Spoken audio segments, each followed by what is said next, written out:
விண்ணின் மையம் சுழலவில்லை என்றால் அந்த மையம் இருபுறமும் உள்ள சுத்தவெளியோடு இணைந்திருக்கிறதா? அப்படி இணைந்திருப்பதால் தான் ஒரு விண்ணுக்கு இரு பக்கங்களிலும் எல்லையற்ற பரவலை அழுத்திக் கொண்டிருக்கிறது என்று சொல்கிறீர்களா?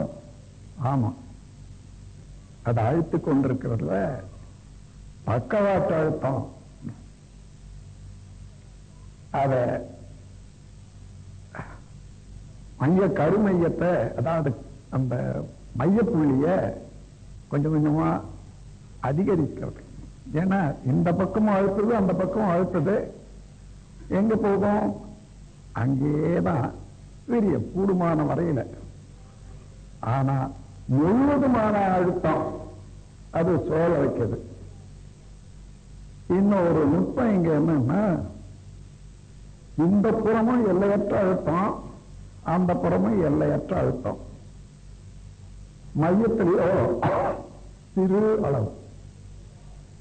அப்ப அதற்கு மேல இருக்கக்கூடிய ஆற்றல், அழுத்தத்தினுடைய ஆற்றல் எங்க போகும்? இந்த பக்கம் திரும்ப முடியாது, அந்த பக்கம் திரும்ப முடியாது.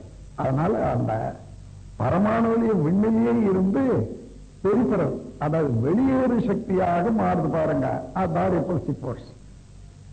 இங்க அட்ராக்டிவ் ஃபோர்ஸ், அது ரிப்பல்சிவ் ஃபோர்ஸ். இது ஈர்ப்பு சக்தி, அது தள்ளு சக்தி. இப்ப ரெண்டும் அமைந்த ஒரு நிலையம்னா, அற்புதமான இயற்கை நிலையம்னா வெளி. அடுத்தது வாழ்க்கை.